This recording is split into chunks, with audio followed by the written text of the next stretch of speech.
Lord Ganesha actually एक ideal entrepreneur के ideal businessman के स्वरूप है। कैसे? लॉर्ड गणेश उनका हेड बड़ा है, वो किसको रिप्रेजेंट करता है?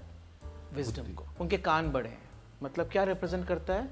ज़्यादा सुनना। मुंह छोटा है, यानी कि कम बोलना। ट्रंक है, फ्लेक्सिबिलिटी होना। हर बिजनेस, हर व्यापार, एक्चुअली बिजनेस को व्यापार कहना ही रॉन्ग है। किसी ने मुझसे बोला कि प्यार का ऑपोजिट क्या होता है? प्यार का ऑपोजिट व्यापार ही होता है। वो रैट रेस जो वो 3 इडियट्स मूवी में दिखाया है ना, वो actually life is a race. वो फैक्ट है, वहां पर रेस में ही लगे हैं सब। रेस में जीतने वाला भी रैट ही है और हारने वाला भी रैट ही है। वो रेस ही है।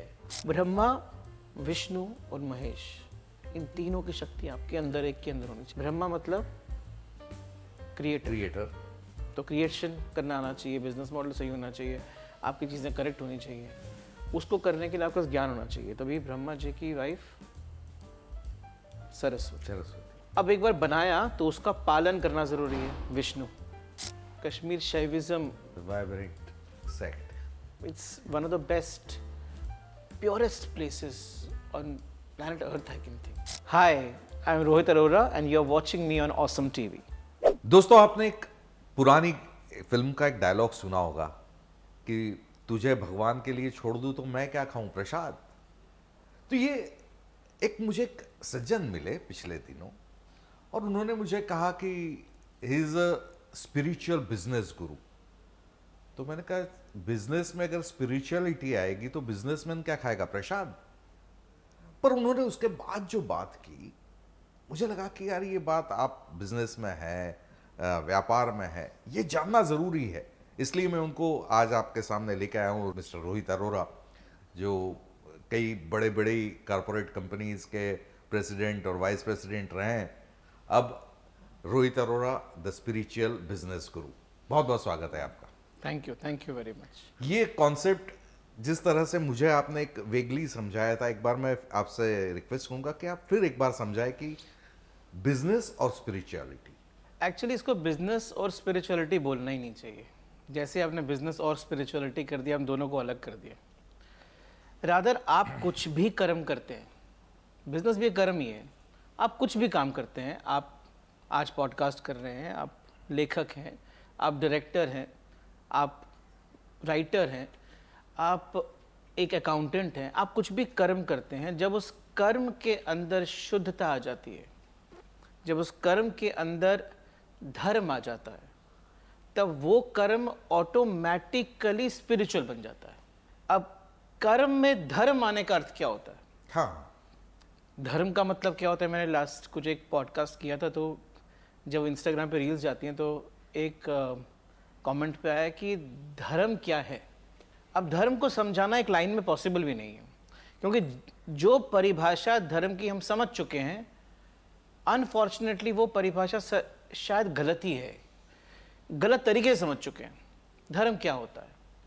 धर्म का अगर हम एक्चुअली में अनुवाद करें तो उसका अनुवाद है धार्यते इति धर्मः। धार्यते इति धर्मः, यानी वो चीज जो सबको धारण कर लेती है, वो चीज जो सबको धारण कर लेता है, वही धर्म है। यानी अगर आपका कर्म सिर्फ आपके खुद के फायदे के लिए है तो वो कर्म धार्मिक नहीं है। आपका बिजनेस, आपका प्रॉफिट सिर्फ आप सेल्फ प्रॉफिट और अपने लिए सोच रहे हैं तो वो बिजनेस धार्मिक नहीं है। हर वो कर्म, हर वो काम जो आप सुबह से शाम तक करते हैं, उसमें अगर आपके मन में ये भावना रहेगी कि ये काम मैं अपने लिए नहीं, अपने थ्रू सारी दुनिया के लिए कर रहा हूं, मेरे साथ जो जो जुड़े हैं उनके सुख के लिए कर रहा हूं, तो वो कर्म ऑटोमेटिकली स्पिरिचुअल बन जाता है। ऐसे तो फिर बिजनेसमैन किस तरह से काम करेगा? क्योंकि वो तो प्रॉफिट के लिए बात करता है। प्रॉफिटेबिलिटी क्या है? अगर आप हमारे थोड़ा कुछ वर्ष पीछे जाते हैं, 500-700 साल पहले जाते हैं, आज हमने बहुत चीज़ें ना खुद करनी शुरू कर दी हैं बिना सोचे। एक दुकानदार जब सुबह दुकान स्टार्ट करता है तो वो पता क्या लिखता है अपनी दुकान पे? इस तरफ लिखता है शुभ, दूसरी तरफ लिखता है लाभ। शुभ और लाभ, और बीच में बनाता है वो क्या बनाता है? स्वास्तिक। स्वास्तिक। स्वास्तिक का मतलब भी बहुत डीप है, वो बाद में सोचेंगे, कभी कभी और समय मिलेगा। आज हम थोड़ा सा ना सिंपल थॉट्स पे चलते हैं कि लाभ शुभ होना जरूरी है, लाभ प्रॉफिट हाँ। शुद्ध होना जरूरी है। बिना शुद्धता के प्रॉफिट सस्टेनेबल ही नहीं। तो शुद्ध लाभ ही होता है अल्टीमेटली जो बचता है। शुद्ध लाभ तब होता है जब उस लाभ को लाने के लिए, उस प्रॉफिट को लाने के लिए मैंने पूरी वैल्यू चेन में किसी को भी दुख नहीं दिया है। अगर मैंने पूरी वैल्यू चेन में एक भी कनेक्टेड वेंडर, कस्टमर, आपकी फैमिली में कोई दुखी हुआ है तो वो लाभ अशुद्ध हो जाता है। अब दुख होने का अर्थ ये नहीं कि मन को दुख मिला, आपने उसके लिए एक्चुअली में गलत किया है, तो आप जानते हो आपने गलत किया है, तो वो लाभ अपने आप अशुद्ध हो जाता है। अब शुभ लाभ की भी एक कहानी है, आपको शुभ लाभ की कहानी सुनाते हैं। लॉर्ड गणेशा को हम सब जानते हैं। लॉर्ड गणेशा एक्चुअली एक आइडियल एंटरप्रेन्योर के, आइडियल बिजनेसमैन के स्वरूप है। कैसे? लॉर्ड गणेश, उनका हेड बड़ा है, वो किसको रिप्रेजेंट करता है? विजडम को। विजडम को। उनके कान बड़े हैं, मतलब क्या रिप्रेजेंट करता है? ज्यादा सुनना। मुंह छोटा है, यानी कि कम बोलना। ट्रंक है, फ्लेक्सिबिलिटी होना, अपनी लाइफ में फ्लेक्सिबिलिटी होना। मार्केट में VUC एनवायरनमेंट है, वॉलेटाइल है, अनसर्टेन है, एम्बिगुअस है, आपको फ्लेक्सिबल होना पड़ेगा। अभी नहीं बोले कल मैंने ये बिजनेस प्लान बनाया था, आज मैं वही करूंगा जो मैंने सोचा था। मार्केट बदल गई, परिस्थिति बदल गई, आपको बदलना पड़ेगा। फ्लेक्सिबिलिटी होना। उनकी एक ट्रंक, एक टूटा हुआ है दांत। हाँ। सैक्रिफाइस। उनके हाथ में एक्स है, यानी डिटैचमेंट्स को काटना। एक हाथ में मोदक है, यानी आपके हार्डवर्क का स्वीट फल है वो। एक हाथ में कमल है, यानी कि आपके कर्म से एनलाइटनमेंट का रास्ता ढूंढना। और एक हाथ में ब्लेसिंग्स है, यानी कि देने की भावना होना। उनका विवाह किससे हुआ है? रिद्धि सिद्धि। रिद्धि और सिद्धि। रिद्धि यानी मटीरियलिस्टिक ग्रोथ। सिद्धि यानी स्पिरिचुअल ग्रोथ। जब इन तीनों का जन्म साथ में होता है, गणेश और रिद्धि और सिद्धि, तो इन दोनों से 2 बच्चों का जन्म होता है। एक का नाम है शुभ और दूसरे का नाम है लाभ। अच्छा। आप अगर वास्तविकता में कुछ भी कर रहे हैं, बिजनेसमैन के लिए बात ही नहीं है एक्चुअली, तो आपके खुद के जीवन के लिए बात है। मैं जब सुबह घर से निकलता हूं तो मुझे ये सोचना है कि आज मैं अपने लिए घर के लिए निकला हूं, कि मैं कुछ ऐसा करने के लिए निकला हूं कि मेरे हाथ से जो होगा वो संसार को कुछ ना कुछ देगा। क्या मेरे मन में ये सोच है? अगर ये मन में आपके अंदर सोच नहीं है तो आपका जीवन एक्चुअली व्यर्थ है। आपको चाहे जितना मर्जी बिजी लगता हो, आप एक्चुअली वो ट्रेडमिल पे बैठे हो। सुबह उठते हो, ट्रेडमिल स्टार्ट होती है, लगता है बहुत भाग लिया, कैलोरीज बर्न हो गए, लेकिन वहीं के वहीं खड़े हो। हर बिजनेस, हर व्यापार, एक्चुअली बिजनेस को व्यापार कहना ही रॉन्ग है। किसी ने मुझसे बोला कि प्यार का ऑपोजिट क्या होता है? प्यार का ऑपोजिट व्यापारी होता है। प्यार का ऑपोजिट नफरत नहीं होता। कैसे? हर वो चीज में, हर वो कोट एंड कोट प्यार में जिसमें एक्सपेक्टेशन है, तो आप ट्रेडिंग कर रहे हो ना, मैं ऐसा करूंगा तुम ऐसा करो, तो आप व्यापार कर रहे हो। I love you, you should love me. Otherwise this I love you का एडवांटेज क्या है? हाँ। अगर आपने अपनी वाइफ को आई लव यू भेजा और वहां से नहीं आया, तो कहीं ना कहीं तो चुपता ना, एटलीस्ट उधर से तो उल्टा तो पक्का ही है। तो व्यापार तो व्यापार चल रहा है। हम यही व्यापार तो भगवान के साथ भी करते रहते हैं। कोई ना कोई स्कीम लेके, आप ऐसा कर दो तो मैं तिरुपति जाऊंगा, आप ऐसा कर दो तो मैं, तो प्यार किधर हो रहा है? हर तरफ सिर्फ और सिर्फ व्यापार ही हो रहा है। और यही व्यापार मैं फिर मैं बिजनेस में करता हूं। अगर हम वास्तविकता में बिजनेस करते हैं तो वो बिजनेस वास्तविक बिजनेस, व्यापार नहीं होता, वो स्पिरिचुअल बिजनेस, मतलब प्यार ही होता है। ये भाव से जो बिजनेस होता है, उससे आपका और आपके साथ जुड़े हुए सब लोगों का ग्रोथ होता है। मतलब आज के दौर में जहाँ पर कट थ्रोट कंपटीशन चल रहा है और हम देखते हैं कि बच्चों को पीने वाला दूध भी सिंथेटिक आ रहा है। मतलब profit is the Only God, only mode, only purpose.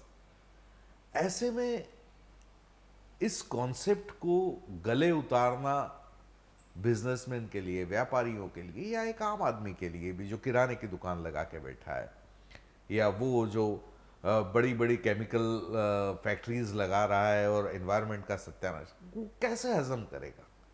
Short term में देखोगे तो नहीं करेगा, और मैं तो एक्सपेक्ट भी नहीं करता कि करे।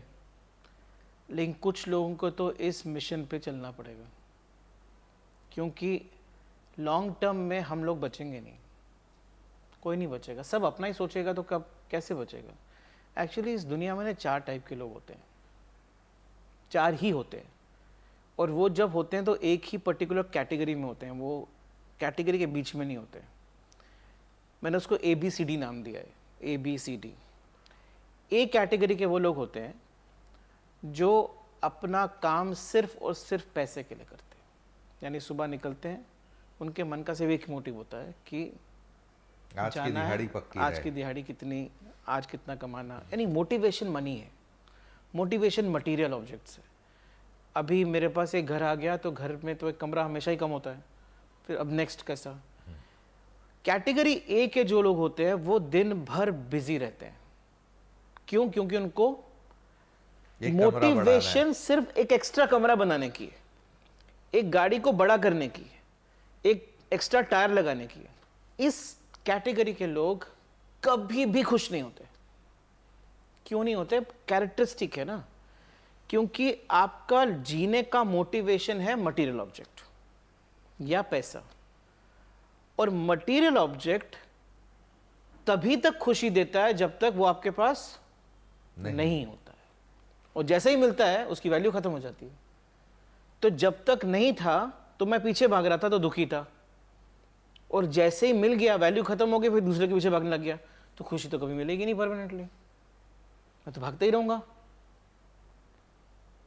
आपको क्या लगता है इस कैटेगरी के कितने लोग हैं दुनिया में?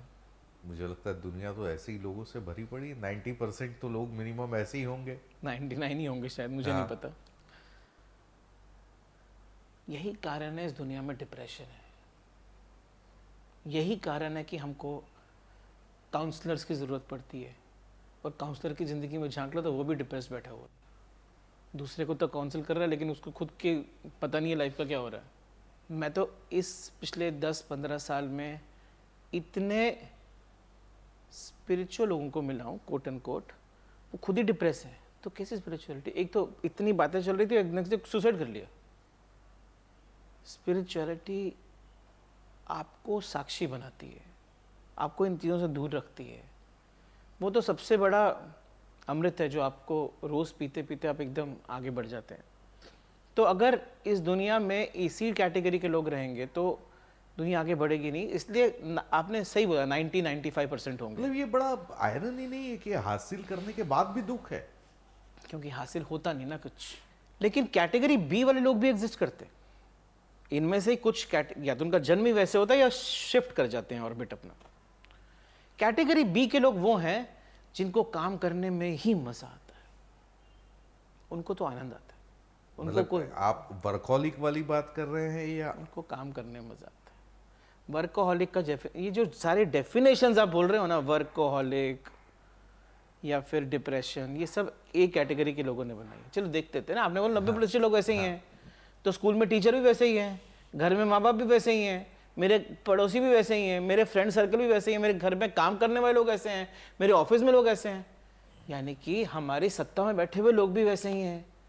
यानी कि हमारा सिलेबस कौन लिख रहा है स्कूल का?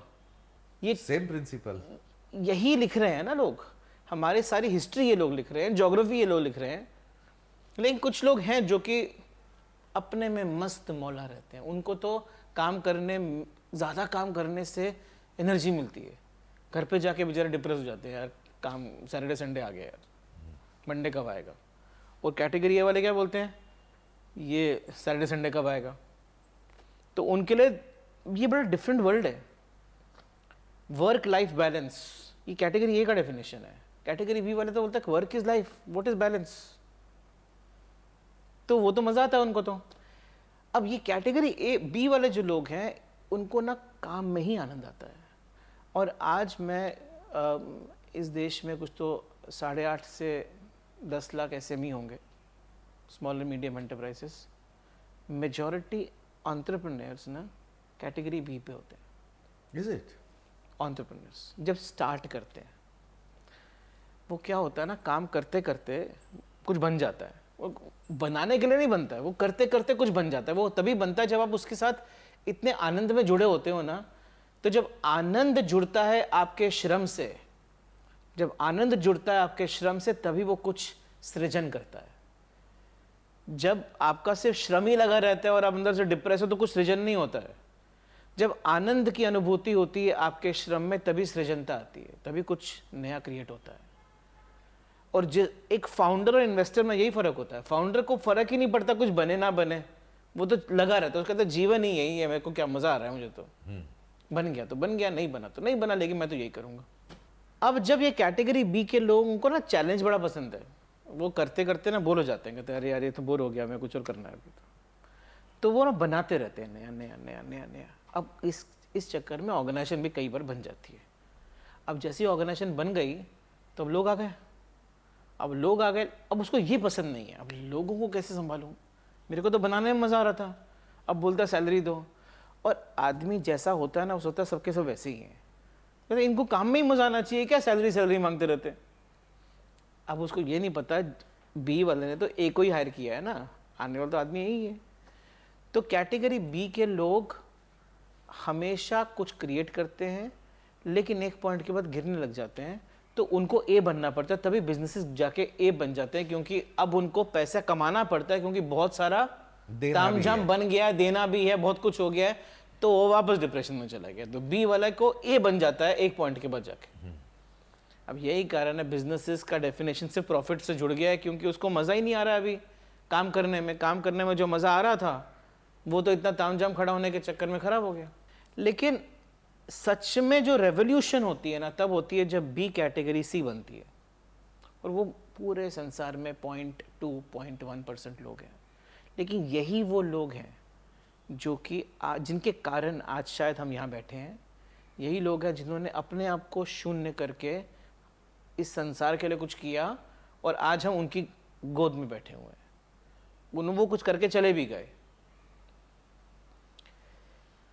ये वो लोग हैं जिनके जीवन का नैरेटिव चेंज हो जाता है। कैटेगरी ए पे नैरेटिव होता है कि जो भी मुझे गिफ्ट दिया है, जो भी मुझे स्किल दिया है, वो मुझे दिया है ताकि मैं इससे कुछ कमा लूं। और जब मैं कमाता हूं और उस कमाई में किसी और को मिलता है तो मुझे इतना मज़ा भी नहीं आता, यार ये तो मैंने किया था, दूसरे को कैसे मिल गया। कभी आपने ऐसा सुना भी होगा, यार मेरा लिखा हुआ स्क्रिप्ट किसी और ने बोल दिया, उसको स्क्रिप्ट मार्केट में चला गया, उससे मज़ा नहीं आ रहा है, मेरे नाम से नहीं गया, उससे दुख हो रहा है उसको। तो ये कैटेगरी ए है जो कि दुख देती है। कैटेगरी बी में लोगों को ये नैरेटिव होता है लाइफ का कि ये जो स्किल मुझे दिया है ना, इसलिए दिया ताकि मैं आनंद में कुछ ना कुछ क्रिएट करता रहूं, मज़ा आता है उनको। लेकिन कैटेगरी सी में नैरेटिव चेंज हो जाता है। कैटेगरी सी में नैरेटिव होता है the skill that has been given to me is not given to me, it is given through me। बहुत सुंदर बात है, बहुत सुंदर बात है। मैं ये स्किल इस नेचर ने, इस यूनिवर्स ने, ईश्वर ने मुझे नहीं दिया है, मैं तो मात्र एक जरिया हूं, मैं मात्र एक माध्यम हूं। तो अगर मैंने इस स्किल को यूज करके सिर्फ अपने बारे में सोचा तो मैं वास्तविकता में चोरी कर रहा हूं। इसको कार्मिक चोरी बोलते हैं। अगर आप हमारे वेदों में जाएंगे तो कार्मिक चोरी नाम का एक कार्मिक थेफ्ट है, एक शब्द है, कार्मिक चोरी का डेफिनेशन है। अच्छा, कार्मिक चोरी का मतलब है कि अगर आपको जो दिया है, आपने देना शुरू किया तो संसार ने आपको देना शुरू कर दिया कि तू देता है तो आगे। किसी दिन आपने रोक लिया ना कि नहीं अब तो मेरा, तो चोरी कर लिया आपने। आपको दिया ही नहीं था आपको रखने के लिए, आपको दिया था देने के लिए। जब जिन लोगों का ये नैरेटिव चेंज हो जाता है ना लाइफ का, कि मैं जरिया हूँ, मैं माध्यम हूँ, मैं एक मीडियम हूँ, मेरे थ्रू दिया जा रहा है, वो लोग तभी खुश होते हैं जब उनके कारण की हुई चीज से संसार का भला होता है। वो लोग सुख और दुख में समान अवस्था में आ जाते हैं। ना उनको सुख में सुख होता है, ना दुख में दुख की अनुभूति होती है। वो लोग जय और पराजय में समान अवस्था में आ जाते हैं, क्योंकि वो जो भी कर रहे हैं एक संसार के एडवांटेज के लिए ही कर रहे हैं। श्री कृष्ण ने भगवत गीता में चैप्टर नंबर 2 वर्स 38 में भी कहा था, सुख दुखे समय कृत्वा लाभा लाभव जया जयो यतो युद्धाव युद्धस्व नैवम पापम वाप्यसी। यानी कि जिस मनुष्य के लिए सुख और दुख समान अवस्था हो गई है, जिस मनुष्य के लिए जय और पराजय समान अवस्था हो गई है, उसके हाथ से अगर युद्ध भी हो रहा होगा तो वो पाप रहित होता है, क्योंकि वो अपने लिए नहीं कर रहा है, वो कर रहा है क्योंकि उसके सामने वो कर्म, उसके सामने वो अवसर आ गया है, उसको वो करना ही पड़ेगा उसको। ये कर्म की जो एक पारंपरिक परिभाषा है कर्म की, कि कर्म वो है जो मैंने कुछ किया और उससे मुझे हासिल हुआ। इस कर्म की मूलभूत परिभाषा से ये एक अलग दो स्ट्रीम है। एक कर्म की स्ट्रीम है जो कि आपके, एक्चुअली आप बिल्कुल सही बोल रहे हैं, मतलब मैं गलत नहीं बोल रहे हैं, ऐसी रेगुलर परिभाषा है कि आप कुछ भी करते हैं कुछ हासिल करने के लिए, कुछ भी काम करते हैं कुछ हासिल करने के लिए। अनफॉर्चुनेटली ये जो व्यापार की परिभाषा हो गई है ना, काम करना है कुछ हासिल करने के लिए, वो धर्म से बहुत अलग है, वो दूर है।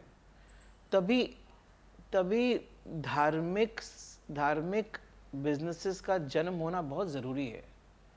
क्योंकि अगर बिजनेसमैन सिर्फ अपने प्रॉफिट के लिए सोचेगा, सिर्फ अपनी बैलेंस शीट के लिए सोचेगा, तो वो तो एनवायरनमेंट का नुकसान करने में उसको कुछ तकलीफ ही नहीं होगी। हाँ, ग्रीन पॉइंट मिल ले लूंगा, मैं परचेस कर लूंगा, वो तो खरीद लूंगा मैं। हाँ। उसको तो एनवायरनमेंट का फॉलो इसलिए करना है रूल क्योंकि गवर्नमेंट ने बोल दिया है, इसलिए नहीं करना है क्योंकि करना पड़ता है। एक प्रॉफिट के साथ आपको CSR करना पड़ता है, वो भी इसलिए करना पड़ता है क्योंकि गवर्नमेंट बोलती है। अब लोग ढूंढते रहते हैं NGO कहाँ डालूं, लेकिन गवर्नमेंट ने ये क्यों बोला है, इसके पीछे का गाइडिंग प्रिंसिपल तो देखो जाके। क्यों, अगर आप एक बिजनेस हो जो कि आप एक स्पेसिफिक प्रॉफिट कमा रहे हो, तो आपका दायित्व है कि उसका एक छोटा सा percentage has to go for society. मेरे से किसी ने ऐसे ही पूछा था ये क्वेश्चन कि CSR में आप बिलीव करते हो क्या, कितना CSR होना जबरदस्ती होना चाहिए क्या? मेरा तो सिंपल आंसर था कि बिजनेस ही CSR होना चाहिए।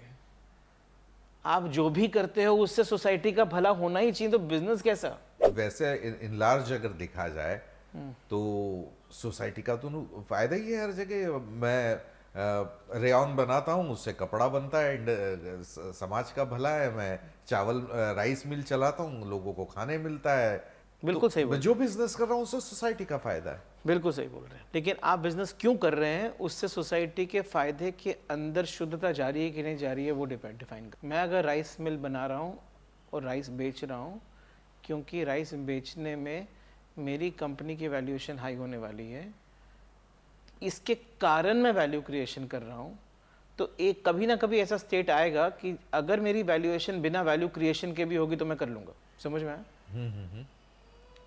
आज वैल्यू क्रिएशन से ही मेरी वैल्यूएशन बन रही है। अगर मेरे को एक स्टेट आई जहां पर वैल्यू क्रिएशन करे बगैर वैल्यूएशन बनती होगी, तो मैं वो भी कर लूंगा।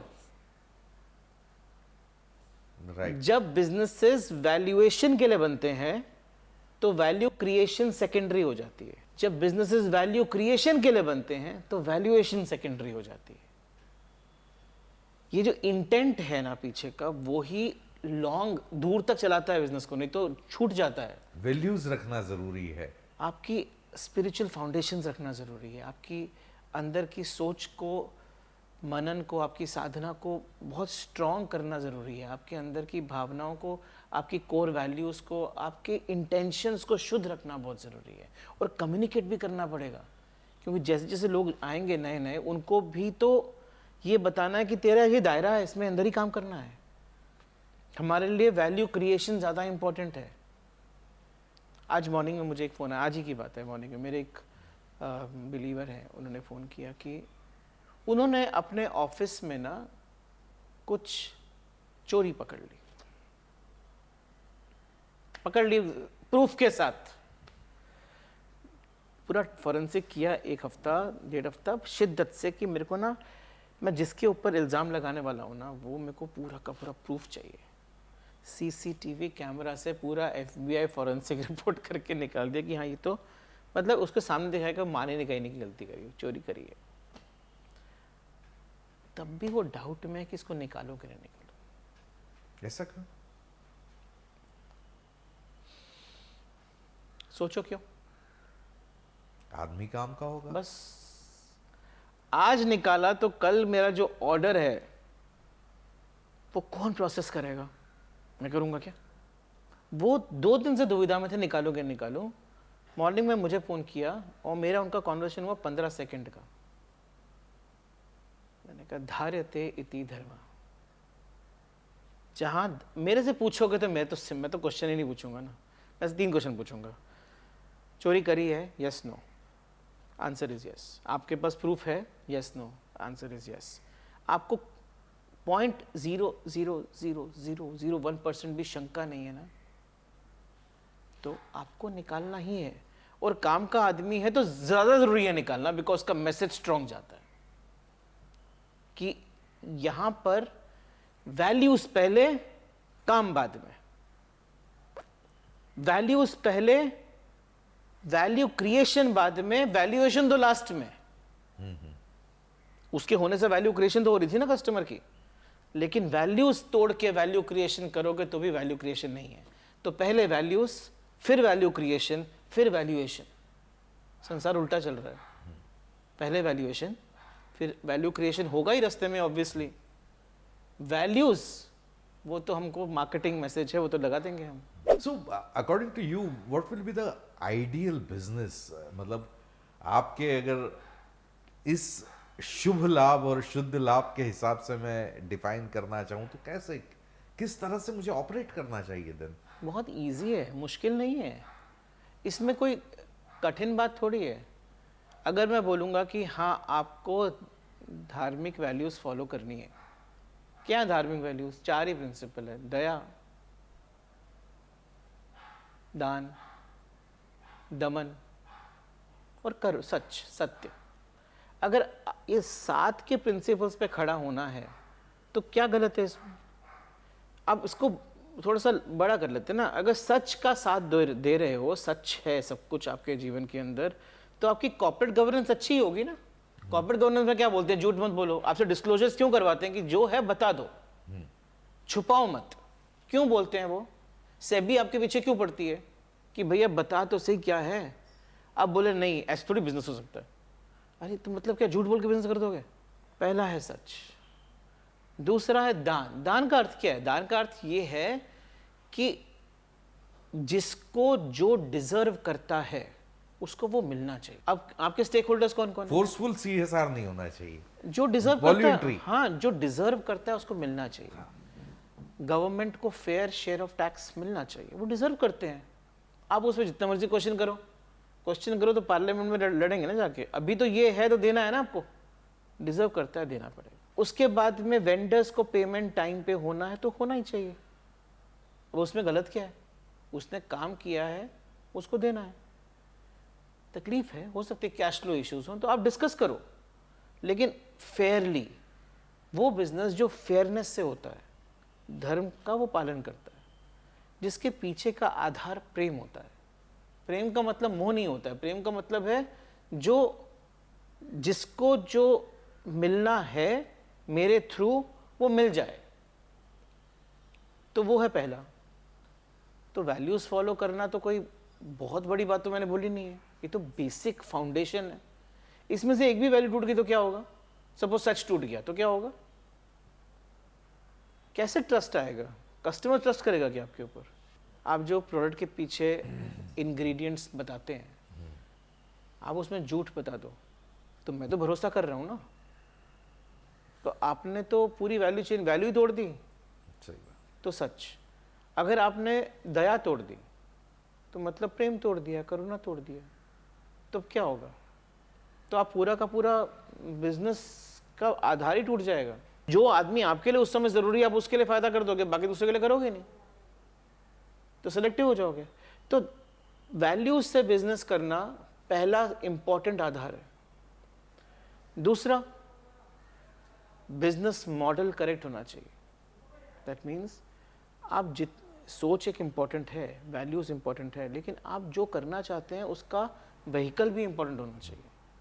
यानी कि अगर मेरा व्हीकल इंपॉर्टेंट नहीं है, जिस तरीके से वो चीज़ मार्केट में पहुंचने वाली है वो गलत, वो राइट नहीं है, वो प्रॉपरली डिज़ाइन नहीं है, प्रॉपरली बनाई नहीं गई है, तो आप जितने मर्जी अच्छे हों आप अपनी वैल्यू मार्केट तक पहुंचा नहीं पाएंगे। तो वैल्यू क्रिएशन, तो पहला एलिमेंट वैल्यूज, दूसरा वैल्यू क्रिएशन का बिजनेस मॉडल राइट होना चाहिए। Right. Value creation does not only depend upon good people, it also depends upon the way you are delivering in the market. जिस तरीके से आप मार्केट में जा रहे हैं, अगर आपको मार्केट को प्रोडक्ट देना है तो आपका प्रॉपर व्हीकल, आपका proper business model, supply chain proper होनी पड़ेगी। तो वैल्यूज, फिर वैल्यू क्रिएशन, और उसके बाद वैल्यूएशन, यानी कि आपका फाइनेंशियल मॉडल, आपका प्रोसेसेस, सिस्टम जो है वो भी अच्छे होने चाहिए, क्योंकि ये तीनों के सृजनता से ही एक्चुअली में एक अच्छा बिजनेस डेवलप होता है।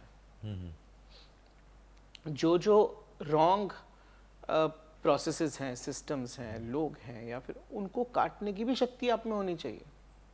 ब्रह्मा, विष्णु और महेश, इन तीनों की शक्ति आपके अंदर, एक के अंदर होनी चाहिए।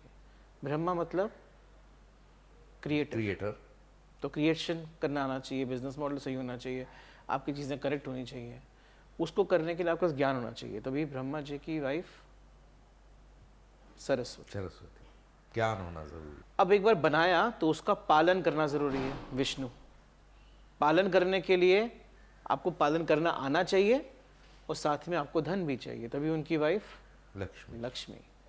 लेकिन उसी समय आपको तोड़ना भी आना चाहिए। जो चीज़ें आज काम नहीं कर रही हैं, इतनी शक्ति होनी चाहिए कि अब उसको तोड़ दे, इसलिए महेश, शिव जी की वाइफ शक्ति। तो जब इन तीनों का सम्मिलन आपके अंदर होता है तब आप पूर्ण एंटरप्रेन्योर बनते हैं, एक पूर्ण बिजनेस बनते हैं। क्या बात है, बड़ी सुंदर बात की रोहित आपने। मुझे एक बात बताइए कि बिजनेस और स्पिरिचुअलिटी, इसको एक आईने में देखने में, एक ग्लास से देखने में, ये आइडिया का जन्म कहाँ से, कैसे हुआ? स्पिरिचुअलिटी तो मेरे साथ, मेरे जीवन में आई थिंक मेरे जन्म से ही आ गई। मेरा जन्म जम्मू कश्मीर में हुआ था, और Kashmir Shaivism, vibrant sect, it's one of the best, purest places on planet earth, I can think. Kashmir Shaivism में एक बड़ा सुंदर कॉन्सेप्ट, प्रकाश विमर्श का, शिव शक्ति। वो बोलते हैं माया नहीं है, वेदांत में माया बोलते हैं, वो कहते हैं नहीं, प्रकाश और विमर्श है, दोनों सत्य है। क्योंकि शिव खाली अपने रूप को प्रकट नहीं कर सकते शक्ति के बगैर। तो बड़ी सुंदर बातें मेरे साथ बचपन से हुई। Fortunately I was born in that place. लेकिन ये सब अंदर जाता गया, ऐसा कुछ नहीं कि मैंने इसको बड़ा अलग तरीके से प्रेजेंट करने की कोशिश करी। ये मेरा खुद का नर्चर था, और ये धीरे धीरे नेचर बनता गया। पढ़ाई करते गए तो इस पूरी चीज़ ने मुझे एक्सेप्टेंस सिखाया। अभी मेरा खुद का देखो ना, आप एज ए ह्यूमन आपका जन्म हो रहा है, एक्सेप्टेंस सिखाया हमको। कश्मीर से निकलना पड़ गया because of whatever incidents happening there. मेरे आसपास कुछ भी हो रहा हो, मैं उस समय आई थिंक 6th स्टैंडर्ड में था, 5th स्टैंडर्ड में था शायद में। तो तब मुझे ऐसा लगा कि ये तो ब्लेसिंग है, कुछ तो अच्छा ही होगा। एक बच्चे के अंदर ये थॉट आना कि कुछ अच्छा होगा जब सब कुछ ही आसपास खराब ही हो रहा है, वो उस स्पिरिचुअलिटी के भाव से ही आया था। मैं तो खुशी था। 2 साल तक आई थिंक मैं अपने माँ बाप से भी अलग रहा था, उससे ही मुझे खुशी मिल रही थी। तो खुशी ना अंदर आ गई थी किसी तरीके से, वो बीज की तरह। तो ये कैसे, मतलब स्पिरिचुअलिटी उस एज में आना, वो आपके प्रारब्ध कर्म भी होते हैं। मतलब आपको पता नहीं है वो कब जन्म हुआ है, पिछले जन्म में क्या था मुझे पता नहीं है, वो जो भी था वो कहीं से वो कंटिन्यूएशन ही था। वो अंदर एक हमेशा हर चीज़ सही है, आपके साथ जो हो रहा है वो सही ही हो रहा है, आपके साथ गलत हो ही नहीं सकता, ये मेरे को बचपन से ही क्लियर है। कुछ भी हो रहा है आपके साथ तो सही ही हो रहा है। इस पूरे भाव में करते गए आईआईटी चला गया, आईआईटी बॉम्बे पहुंचा, आईआईटी में अंदर पढ़ाई करी, साइंस देखनी शुरू करी एक बहुत अलग वे में। जब साइंस के दर्शन हुए ना, जब साइंस के दर्शन हुए तो साइंस के अंदर मुझे दर्शन शास्त्र दिख गया। बोला नहीं उस समय तब भी कुछ भी मैंने, क्योंकि मुझे दिख ही रहा था यार ये तो बातें हमारे वेद वेदांतों में मुझे पढ़ा रहे हैं, ये अलग से क्यों पढ़ा रहे हैं। हाँ, ये एग्जैक्टली ये मुझे कनेक्शन क्यों नहीं बताया, मतलब कोई बता नहीं रहा है। अब अनफॉर्चुनेटली ईश्वर की कृपा से मेरी आईक्यू स्ट्रांग थी, तो मैं दोनों को जोड़ जा रहा था। कोई शायद किसी और को ही पता होगा लेकिन वो जोड़ नहीं रहा था, या फिर मेरा जन्म ही शायद इसके लिए हुआ था कि मैं जोड़ूं इसे। एक बहुत पुराना ग्रंथ मैं पढ़ा था और उसमें बड़ी सुंदर बात, उसका नाम स्पिरिचुअलिटी पे ही था, उसका नाम था विज्ञान प्रकाश। एक बड़ा पुराना सा ग्रंथ है, बहुत सुंदर। और वो थोड़ा बहुत पढ़ने के बाद मुझे ये सवाल लगातार बना रहा कि स्पिरिचुअलिटी बेसिकली साइंस, अगर आप साइंस समझ रहे हैं तो आप उस चीज को ज्यादा बेहतर समझ पाएंगे। साइंस ने एक्चुअली स्पिरिचुअलिटी को तोड़ दिया। आध्यात्म क्या करता है?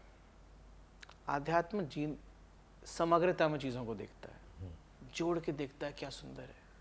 शिव सूत्र के अंदर बड़ा सुंदर सूत्र है, क्या बोलते हैं उसको, विस्मयो योगा भूमिका। विस्मय मतलब wonder, wonder is the doorway to yoga. यानी कि अगर आप सुबह उठो और आपके सामने, आप सपोज आप कश्मीर गए, सुबह उठो, आप वादियों को देखो, आप उसको एनालाइज मत करो, आप बस उसको देखो। आप उसको देखो, क्या पहाड़ है, क्या वादी है, क्या सूर्य निकल रहा है। विज्ञान क्या कर देता है? हर चीज को एनालिसिस में चले जाता है, तोड़ना शुरू कर देता है। तोड़ते तोड़ते ना आप उसकी सुंदरता को निकाल देते हो। समग्रता में ही सुंदरता है, तोड़ने में उसकी सुंदरता निकल जाती है। अब होता क्या है कि विज्ञान और अध्यात्म दो अलग छोर पे बैठ गए। आदमी अपने अहंकार में बोल रहा है कि मैं तेरे को समझ सकता हूं। कितना समझोगे? अल्टीमेटली छोर पे जाके बोलता है सब कुछ अनसर्टेन ही है, माया क्या है वही है। तो ये चीज समझ में आ गई थी कि हम जितना समझ पाए हैं उसको हम साइंस बोलते हैं, जो अभी समझ में नहीं आया उसको मैं मिरेकल बोल देता हूं। लेकिन अगर मेरे को समझ में आ गया तो वो अभी भी उतना ही मिरेकुलस है। अमित की फिल्म थी, अमित राय OMG, उसकी पहली फिल्म थी रोड टू संगम। उसमें एक बड़ा सुंदर डायलॉग है, और वो मुझे लगता है वो बड़ा अद्भुत है, वो कि जो समझ में आ गया वो विज्ञान है, बचा हुआ ज्ञान है। हाँ, बिल्कुल सही। एक्चुअली फैक्ट है। एक्चुअली ज्ञान को तोड़ के मैंने विज्ञान को जन्म दे दिया। ज्ञान हर एक के पास है, आपके पास, मेरे पास, हर एक मनुष्य के अंदर ज्ञान तो आत्मा का भाव है। उसको मेरे अहंकार ने डुबा के रखा हुआ है, छुपा के रखा हुआ है। और मनुष्य का अहंकार इतना बढ़ गया है कि अभी उसकी यात्रा उल्टी करना बहुत डिफिकल्ट है। पता नहीं कब जाएगा उल्टी यात्रा पे, नहीं जाएगा शायद कभी। हाँ, मतलब अगर सांख्य की तरफ से देखे तो वो तो मतलब हमारे इतने कोर तक घुसा हुआ है कि अहंकार के, हम कैसे उससे मुक्ति पाएंगे? नहीं पा पाएंगे, बहुत मुश्किल है। और फिर और बिजनेस, हम जब बिजनेसेस की बात कर रहे हैं तो मैं तो इस देश को चला रहा हूँ, मैं इस देश की इकोनॉमी चला रहा हूँ, मेरा अहंकार तो कहाँ के कहाँ है, बहुत बहुत ऊपर है। तो वहां पर शुरुआत हुई, वहां समझ में आया कि ज्ञान और विज्ञान का एक एक्चुअल मिश्रण है। लेकिन ठीक है, वो एक यात्रा थी, हम भी लगे हुए थे पढ़ाई करने में, मार्क्स लाने में। IIT करने का एक अलग एस्पेक्ट आपने अलग IIT की, सही मायने में। वो रैट रेस जो 3 इडियट्स मूवी में दिखाया है ना, वो actually life is a race, वो फैक्ट है। वहां पर रेस में ही लगे हैं सब। रेस में जीतने वाला भी रैट ही है और हारने वाला भी रैट ही है, वो रेस ही है। फिर उसके बाद में मैं KPMG एंडरसन ज्वाइन किया कंसल्टिंग में, फिर KPMG गया, फिर मैं ISB गया। ISB के अंदर जब मैनेजमेंट करना शुरू किया तब मेरे को सच्ची में लगा कि यार ये तो अभी बहुत ही सही जगह पहुंच गया मैं। वहाँ एक कोर्स मैंने किया था, leadership lessons from world literature. बाकी सब साइड पे वही एक कोर्स सही था। पहली बार मुझे शेक्सपियर की राइटिंग के अंदर स्पिरिचुअलिटी दिखी। पहली बार मुझे रामायण के अंदर शेक्सपियर दिखा। तो सारे के सारे ग्रंथ मेरे सामने ऐसे खुल गए। वो बातें कि change is the only constant बदल गया, क्योंकि some things are always constant and some things keep changing. ये एक स्टेटमेंट कि change is the only constant, ये रॉन्ग हो गया, बिकॉज कुछ चीजें तो कभी चेंज ही नहीं होंगी। यानी कि आपका स्वरूप कभी चेंज नहीं होगा, आपका रूप बदलता रहेगा, आपका स्वरूप तो वही रहने वाला है। ये मुझे वहां समझ में आना शुरू हुआ। मैंने कहा कि अभी समय आया है कि संसार को एक नया मैनेजमेंट सिखाना है, जो कि वेस्टर्नाइज नहीं होगा। वेस्टर्नाइज नहीं होगा, मैं वेस्टर्न लैंग्वेज को यूज नहीं करूंगा। उधर से निकलने के बाद मैंने अपना एक कोर्स खुद का लिखा, जिसके अंदर मैंने सारे वेस्टर्न टर्म्स निकाल दिए। तो मेरा पहले कोर्स का पहला चैप्टर है प्रज्ञा। प्रज्ञा मीन्स विजडम। दूसरा है वित्त। वित्त मतलब शुभ लाभ वाला वित्त। प्रॉफिट और वित्त में फर्क है, प्योर प्रॉफिट। Pure profit. तीसरा चैप्टर है उसका यम नियम। हमारे को तो अष्टांग योग के अंदर यम नियम सिखाया था ना, कहाँ चला गया? हम तो अष्टांग योग को तो विकलांग योग बना दिया हमने। तो अष्टांग योग के यम नियम के प्रिंसिपल्स को लेकर प्रोसेसेस और सिस्टम्स को डिफाइन करना। प्रोसेस सिस्टम वही रहेंगे। मैं आपको आज, अगर आप पूरे संसार को देखो, संसार का आध्यात्म एक, लेकिन उसका साइंस एक और। 1 इंच अगर अर्थ हिल जाए तो पूरा हम कभी खत्म हो जाए। तो साइंस कितना सुपर चल रहा है। फिर तीसरा चैप्टर उसका कृत्री, यानी कि लोगों के साथ कैसे ट्रीट करना। फिर आत्मन, कि आपके अंदर का जो निर्वाणा षटकम मनोबुद्धि अहंकार है, वो आपके अंदर का आत्मा है। ब्रांडिंग आत्मन है आपका। फिर उसके बाद में शिक्षा, उसके बाद में समाधि। समाधि मतलब आपका जो कॉर्पोरेट गवर्नेंस और फैमिली गवर्नेंस है। इन सब चीज़ों को लेके एक नए मैनेजमेंट साइंस को जन्म दिया, जिसको ट्रांसऑर्गेनाइजेशन की फॉर्म में मैं पिछले 10 साल से कोशिश कर रहा हूँ चलाने की। एक आपका एकम जो है वो इस कोर्स का पहला हिस्सा है। हाँ, एकम जो है वो इस कोर्स का पूरा एनर्जी स्रोत है, वो पूरा अंदर है। ये जो मैं बातें बोल रहा हूँ वो उसके मुखौटे हैं, वो रूप है, एकम स्वरूप है। आपके हर चीज में एकम दिखेगा आपको। तो एकम जो मैं अलग से करता रहता हूँ, वो इसलिए करता रहता हूँ क्योंकि अगर आप मुझे बोलो कि कहाँ पर आपका एकम इस कोर्स में कहाँ जुड़ता है, तो मैं आपको आज कनेक्शन दिखा दूंगा। क्योंकि आत्मा तो एकम ही है, शरीर ट्रांसऑर्गेनाइजेशन है। वो अंदर तो आत्मा वही है, और अगर मैंने आत्मा निकाल दी तो शरीर का कोई वैल्यू नहीं रहेगा, और शरीर निकाल दिया तो आत्मा प्रकट कैसे होगी? तो दोनों एक दूसरे के साथ जुड़े हुए हैं।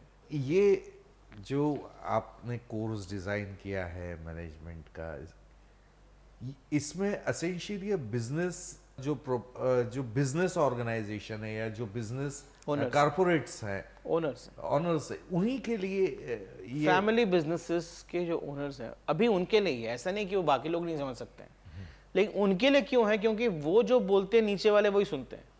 नीचे वाला ही पढ़ने आ जाएगा तो आके जाके उनको सुनाएगा कि तो कोई सुनने नहीं वाला है। तो यथा राजा तथा प्रजा। तो जब तक राजा को ये नहीं सिखाएंगे, नीचे दिखाने की जरूरत का फायदा ही नहीं है। तो ये जो कोर्स है ये स्पेसिफिकली फैमिली बिजनेसेस के लिए ही है अभी, ताकि जो ओनर्स ऑफ ऑर्गेनाइजेशंस हैं उनको वास्तविकता में समझ में आए कि बिजनेस को स्पिरिचुअली कैसे किया जाता है। और तब भी उसमें इमेंस प्रॉफिट कमाते हैं, तब भी उसमें इमेंस ग्रोथ आती है। क्योंकि सबसे बड़ा भाव जो बिजनेस करने का है ना, आपको इतनी तकलीफें आने वाली हैं, हर मोमेंट में तकलीफ आने, स्पेशली अब इस तरीके से करोगे तो और भी आने वाली। क्योंकि अभी तो आप तो डरा रहे हो, आप तो सच्चे रास्ते पे चल रहे हो। तो डरा कह रहा हो, तो जो सत्य है वो तो सत्य ही है। तो आप जब इस तरीके से चलोगे तो आपको फेस करना पड़ेगा। कोई आपको सीए आके बोलेगा ये कर लो, बोलेगा मैं नहीं करूँगा, अब बता क्या करना है, अब ये कर लो, मैं नहीं करूँगा। करूँगा कैसे? ऐसे ही करूँगा। तो लेकिन वैसे करने के लिए फिर आपको एनवायरनमेंट को, सोसाइटी को, गुड थिंग इज आपको कभी कुछ होगा नहीं, क्योंकि आप जो कर रहे हो बिल्कुल सही कर रहे हो, गलत कुछ कर ही नहीं रहे हो। तो जब इस रास्ते पे चलते तो आपको बहुत अंदर शांति चाहिए। तो स्पिरिचुअलिटी और एकम आपको वो शांति देता है कि आप शांत होते हुए भी इतने पूरा बरसात होते हुए भी आप एक छोटी उंगली से गोवर्धन पर्वत को उठा सकते हो और किसी के भी अहंकार को तोड़ सकते हो। सो मान लीजिए कि कोई फैमिली बिजनेसमैन जो चला आ रहा है, कई सारे हैं, एग्जाम्पल देने की जरूरत नहीं नाम से, वो फाइनेंशियल क्राइसिस से जूझ रहा है। ऐसे में क्या एकम से या इस मॉड्यूल से जाके वो कहीं रिवाइव हो पाए? फाइनेंशियल क्राइसिस 3 ही प्रॉब्लम से आता है। या तो आपका वैल्यू टूटा है, या आपका वैल्यू क्रिएशन टूटा है, या आपका फाइनेंशियल मॉडल कहीं टूट गया है। 3 ही से आता है। तो सिर्फ वैल्यूज को ठीक करने से फाइनेंशियल क्राइसिस नहीं जाने वाला है, वैल्यू क्रिएशन को भी ठीक करना पड़ेगा। तो तभी मैंने बहुत स्ट्रॉन्ग फोकस दिया है कि फिलॉसफी ज़रूरी है, लेकिन साइंस भी उतनी ही ज़रूरी है। अगर आप बिजनेस साइंटिफिकली नहीं करोगे, आप राइट बिजनेस मॉडल नहीं रखोगे, राइट पीपल प्रोसेसेस नहीं बनाओगे, राइट तरीके से उसको नहीं चलाओगे, तो एक नॉन धार्मिक बिजनेस आपसे बेटर आगे निकल जाएगा। तो एज ए धार्मिक बिजनेस आपके पास वैल्यूज हैं, लेकिन आपके पास ये शक्ति भी होनी चाहिए कि मैं उससे बेटर बिजनेस कर सकता हूं। तो अगर आप इसको प्रॉपरली फॉलो करोगे तो आपके पास वो शक्ति आएगी। इसमें सब चीजें हैं जो कि एक नॉन वैल्यू ड्रिवन बिजनेस के पास शायद होती हैं, लेकिन हमारे पास एक एक्स्ट्रा शक्ति वैल्यूज की भी है कि लोग हमारे साथ जुड़े रहेंगे बिकॉज ऑफ माई वैल्यूज। और ये बड़ी हैरानी की बात है, मतलब मंदिर, मस्जिद, गुरुद्वारे, चर्चों में भीड़ करने वाले, कुंभ में करोड़ों लोग जाने वाले, अपने ग्रंथों में लिखा है वो नहीं पढ़ रहे हैं। भले वो शास्त्रों में हो, हमारे वेदों में हो, कुरान में तो लिखा है कि जितना आप दोगे उतना आपको मिलेगा। सब में यही लिखा है, कोई अलग तो है ही नहीं, सब में यही लिखा है। आपके देने में ही कमी है। गौतम बुद्ध से के पास एक भिखारी मिलने आया था। वो भिखारी रोता हुआ, भिलकता हुआ आया, कुछ भी नहीं, खाने को 2 दिन से कुछ खाया नहीं, कपड़े फटे हुए, सर्दी का मौसम, पाँव में छाले पड़े हुए। तो गौतम बुद्ध के पास आया, बोलते हैं कि आप तो बहुत भगवान की बातें करते हो, मेरे को तो भगवान कुछ देते ही नहीं। तो गौतम बुद्ध ने स्माइल करते हुए बोला कि तुम कुछ देते ही नहीं तो तुम्हें मिलेगा कैसे? कहते मैं क्या दूं? कहते कुछ नहीं, तुम मुस्कुराहट तो देते, बस इतना कर दे 2 दिन के लिए और फिर तो देख कैसे होता है मैजिक। कुछ नहीं किया, यही किया, बात मानी, बैठे और मुस्कुराते रहे। 1 घंटे में खाना मिला, अगले घंटे में कपड़े मिल गए, कोई आके चप्पल दे गया, पूरा परिपूर्ण हो गया। मतलब जो चीज़ नहीं थी वो सब मिल गई, सिर्फ मुस्कुराहट देने से। तो देने बगैर तो कुछ मिलता ही नहीं। ये तो सिंपल प्रिंसिपल है। एक इक्वेशन में अपने एम्प्लॉयज़ को सबको सिखाता रहता हूँ, बोलता हूँ कि आपकी वर्थ, आपकी net worth is equal to how much you give minus how much you take, that is your net worth. यानी आपकी क्रेडिबिलिटी तभी मानी जाएगी, आप क्रेडिबल वही हो तभी हो जब आप लेने से ज़्यादा देते हो। How much you give minus how much you take. Now how much you give is directly proportional to how much can you receive। आप दे ही तभी पाओगे जब कुछ रिसीव करोगे ना यूनिवर्स से। रिसीव मतलब आपको मौके मिलते रहते हैं देने के, आप मना कर देते हो, आप गवा देते हो। आपके सामने श्री कृष्ण खुद भी आ जाए, हम उनको बोलोगे तो भाई हट ना, मेरे को अपना काम करना है, आप उनको भी पहचानने से मना कर दोगे। And how much you receive is directly proportional to how much शून्य यू आर. जितने आप अंदर से अहंकार से शून्य हो उतना ही आप रिसीव कर पाओगे. जितना आप रिसीव कर पाओगे उतना ही दे पाओगे, और जितना आप दे पाओगे माइनस जितना लोगे उतनी ही आपकी नेटवर्थ है. आपकी क्रेडिबिलिटी वहीं से डिफाइन होती है, शुरुआत ही वहीं से होती है. और जितनी आपकी नेटवर्थ है उसी से फिर फाइनेंशियल नेटवर्थ बनती है, अदरवाइज नहीं बनेगी. एक अजीब व गरीब सवाल मैं आपसे पूछता हूँ. मतलब वॉरेन बफे कह लें या अंबानी साहब कह लें या टाटा कह लें, ये इन्होंने वो दिया होगा तब इनको मिला है. गारंटीड. आप चाहे जो मर्जी देखते रहो कि वो क्या मिल रहा है उनको ना, उनका जो दिया हुआ है ना आपको पता ही नहीं है.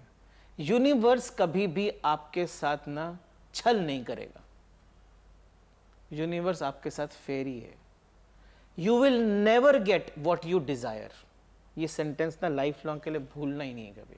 You will never get what you desire, but nobody in the universe can stop you from getting what you truly deserve.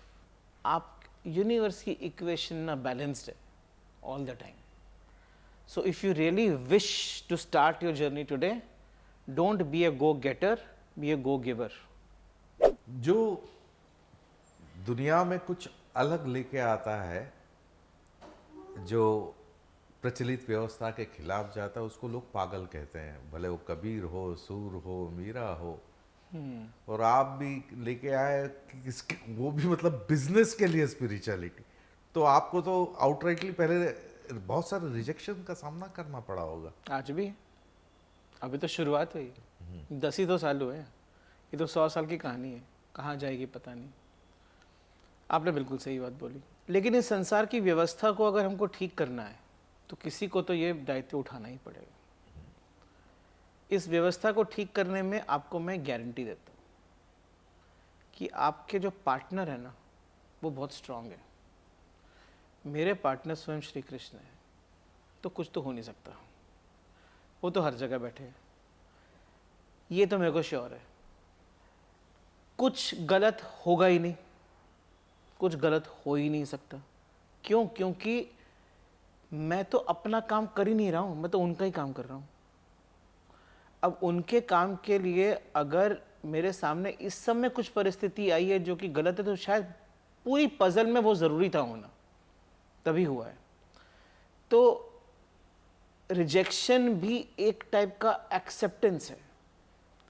Rejection भी एक टाइप का वो रियलाइजेशन है. मैं एक सेशन में तो उठ के चले गए थे कि तुम क्या एनजीओ चालू करूंगा क्या मैं अपने हमने.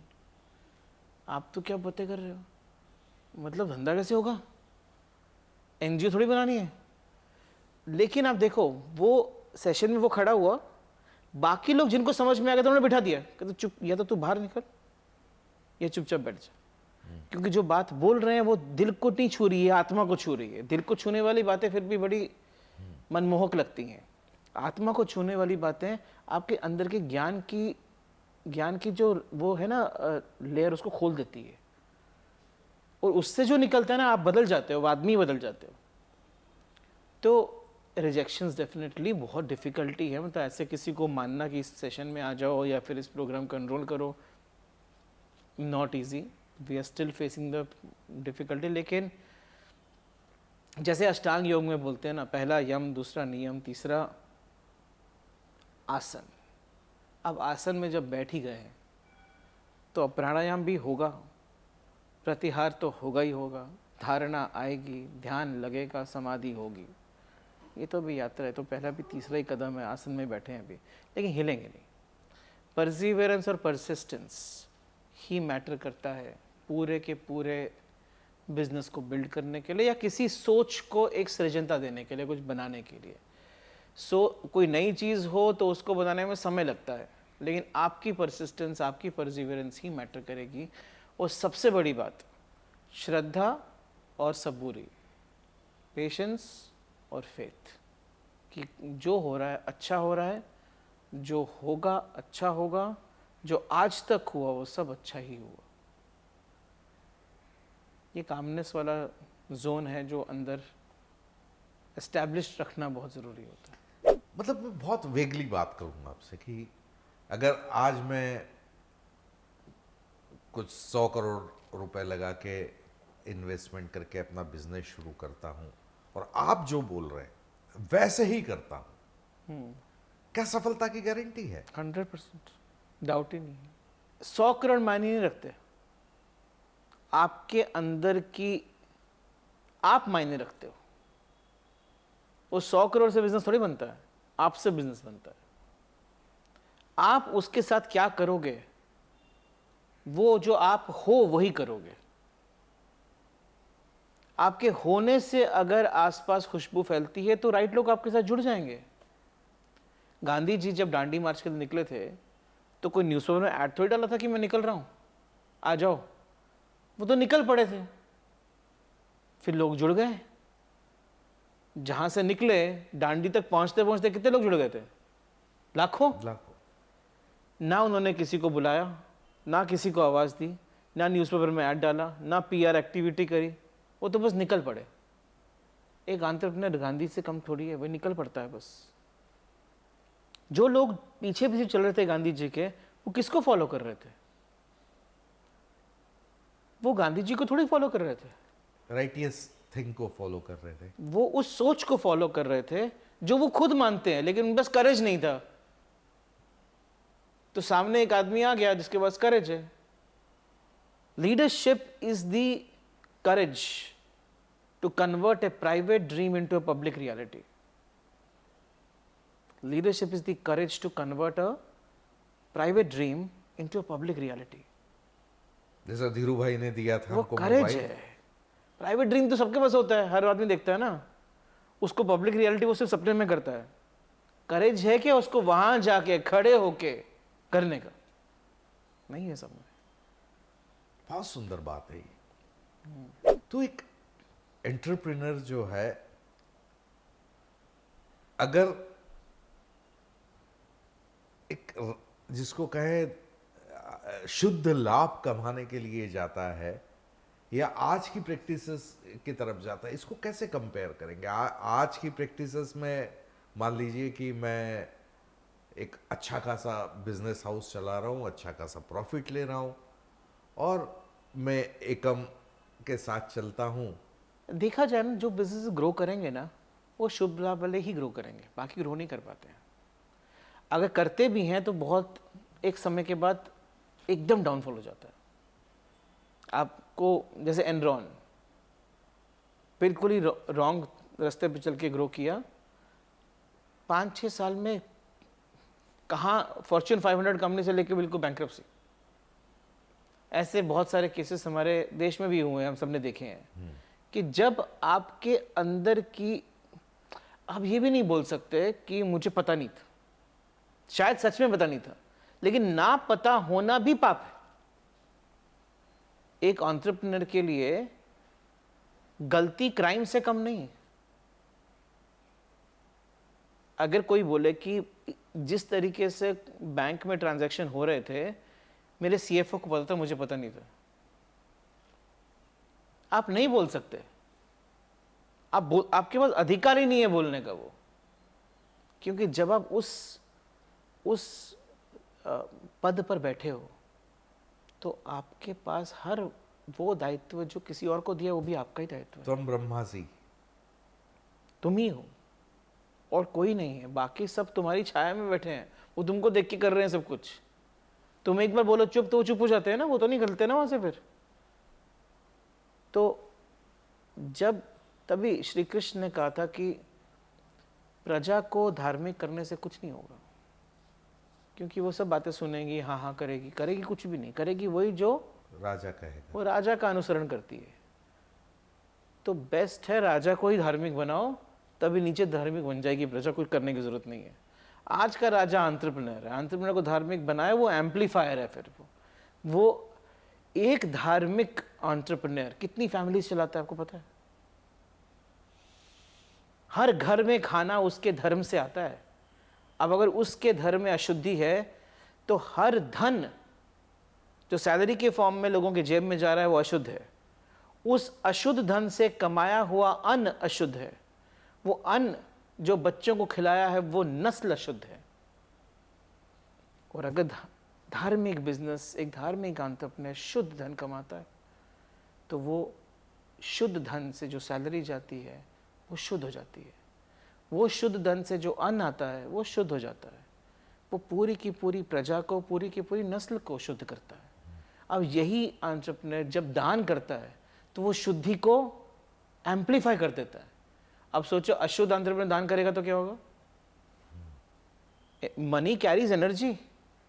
वो पूरी की पूरी, आपका दान देने से भी कुछ नहीं होने वाला, वो पैसा कभी फलता थोड़ी है। अशुद्ध धन तो खराबी ही करता है। तो आपकी काम की एनर्जी उस पैसे में जा रही है और उस पैसे से जो भी आप कर रहे हो वो एनर्जी को कैरी कर रहा है। ये इस सब्जेक्ट वाकई डिफिकल्ट है, और जैसा आप कह रहे हैं कि अभी शुरुआत है, 10 साल ही हुए हैं, अभी 100 साल और लग सकते हैं, 200 साल लग सकते हैं, गॉड नोज। पर अल्टीमेटली रास्ता यही है कि रास्ता आपको यही है। धार्मिक मतलब वो किसी एक धर्म की नहीं, एक शुद्धता की बात है, इनर सेक्रेड बिजनेस की बात है करेक्ट है ना। सो क्या कहेंगे चलते चलते, जो सुन रहे हैं, देख रहे हैं हमको, जो कई सारे बिजनेसमैन होंगे, कई सारे व्यापारी होंगे, क्या कहेंगे उनके लिए? बहुत सिंपल है, मुश्किल कुछ भी नहीं है। आपको लगता होगा कि यार मैं ऐसा करूंगा तो शायद मेरे बिजनेस को इम्पैक्ट आ जाएगा। इस पूरी दुनिया में ना सिर्फ 2 ही चीज़ नॉर्मल है, बाकी सब एबनॉर्मल है। मैंने अपने बच्चों को भी सिर्फ यही चीज़ बार बार बुलाता हूँ, सुनते कम है आजकल के बच्चे वैसे, लेकिन जितनी कोशिश है, सिर्फ 2 ही चीज़ें नॉर्मल है, बाकी सब एबनॉर्मल है। Unconditional love and selfless work. इसके अलावा बाकी सब एबनॉर्मल है। तो अगर आपको सच में एक शुद्ध जीवन जीना है तो काम करो और प्यार करो, बस, और कुछ। Profit is by product, everything else is by product. मन की शांति से, आपके मन की शांति से आपके आसपास शांत एनवायरनमेंट जन्म लेता है। आप जब गुलाब बनते हो तो आपकी खुशबू ऑटोमेटिकली फैलती है। प्रेम की खुशबू के लिए आपको प्रेम बनना पड़ता है, प्रेम करना नहीं पड़ता है। तो वो तभी होगा जब आपका कर्म प्रेम से ओतप्रोत होगा, जब आपका कर्म से कमाया हुआ धन प्रेम से ओतप्रोत होगा, जब आपके कर्म से इस संसार को जो भी मिला है वो प्रेम से ओतप्रोत होगा, तभी प्रेम फैलेगा। नहीं तो वैलेंटाइंस डे से थोड़ी प्रेम फैलता है, वहाँ तो हमने प्रेम को प्रोडक्ट बना दिया है। Love is not product, love is the foundation of your existence. बहुत सुंदर बात है। मैं उम्मीद करता हूं कि जिस रास्ते पर आप चल पड़े हैं उस रास्ते पर, जैसे आपने गांधी की बात कही कि कारवा बनता गया, तो कारवा बनता जाए और समाज में एक अलग चेतना आए, जो कि आज की तारीख में बहुत ज़रूरी भी है, क्योंकि प्राकृतिक संसाधन, वो जंगल हो, हवा हो, पानी हो, ये सब सीमित होते जा रहे हैं, दूषित होते जा रहे हैं, खराब होते जा रहे हैं। वो बच पाए, क्योंकि वो बचेंगे तभी जब व्यवसाय की नीयत साफ होगी, बिजनेस वालों की नीयत साफ होगी, तब वो जंगल साफ करने से बचेंगे, तब वो नदी प्रदूषित करने से बचेंगे, तब वो हवा प्रदूषित करने से बचेंगे। सो मैं उम्मीद करता हूं कि आपको सफलता मिले और अच्छे अच्छे बिजनेसमैन शुद्ध लाभ कमा के हमारे सामने आए, और जो हम सब लोग हैं हम भी कोशिश करें कि जो हम कमा रहे हैं वो शुद्ध लाभ हो, शुभ लाभ हो। तब हम हमारी दिवाली पे जब लिखें अपने घर के सामने शुभ और लाभ, तब शुभ होना बहुत जरूरी हो जाएगा, और तब अलग मामला होगा। बहुत बहुत धन्यवाद आपका। Thank you. फिर मुलाकात करते हैं। Thank you very much.